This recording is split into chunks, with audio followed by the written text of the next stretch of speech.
This is the last match of the day 2 of the season, so we thought we'd gonna have a season's best of Too Good, Too Bad.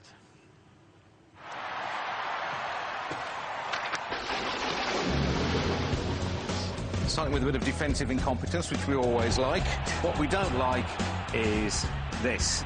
Absolute flagrant dive, and then to claim a penalty, horrendous. A bit of the same going on from Pedersen, who jumps a shadow here too. And this season there was so much about even the refs were getting involved. Chris Foy jumps a shadow too. Well, why shouldn't I go for something too, he seems to say. A bit of this never goes amiss, although don't do it at school, lads. And Yakubu gets a little bit from Pantsil here. Yakubu's...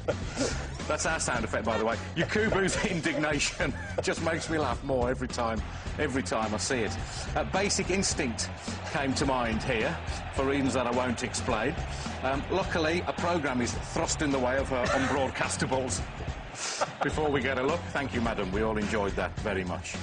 Managers, we do like to get this crafty insight into their expertise, the things they spot that we can't see. Always good advice, that, isn't it? Hand signals have been fertile territory for us. Emu, you know Emu, says Gary, he's going to get it. Emu gets it unless you sort yourselves out. Yeah, that'll be the end for Emu. Here he's saying, you two, get the ball, 2 of you. To me, not you, ball, 2, not... Anyway, whatever, I don't know what he's on about. I don't know what this is about. He turns to you, come on, you're hard enough. Quit your talking. Come on, let's get it on. Come out here, I'll sort you out. And he shrugs. This is David Moyes celebrating, yes, celebrating a goal. This is David Moyes when he's happy. This is his happy face.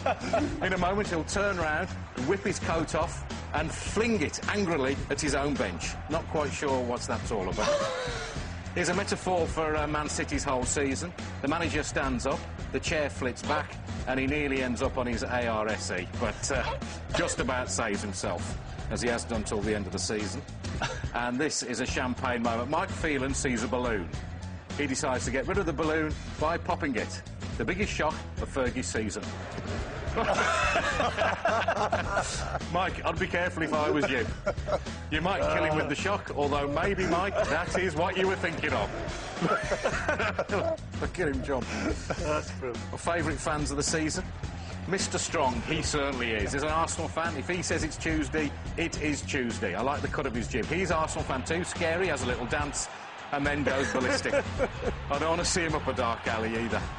The scariest fan of all, though, I think this was a Borough fan. He looks like Ronnie O'Sullivan's brother, and he looks as though he's going to do something horrible. He does do something horrible. He shows us his man boobs. We didn't want to see that, especially with that look in your eye. Here was the moment I knew back in August West Brom's season was going to work out. When even the ball boys can't stay on their feet, you know you're going to have trouble staying in the Premier League. Up she goes. There was a bit of the Devon lock about that, jumping a shadow. And here we see Scott Carson doing what most West Brom fans will do when they look back at the season. Jump in horror. I don't know what he saw, but it's what we all feel when we look back on this year. Horrendous stuff. And finally, we don't want to see this. It's mascot abuse in the light of day at Stoke. Just quite disgusting. I can't believe we're showing it again, even if he is only pulling his tail out. Gentlemen, thank you.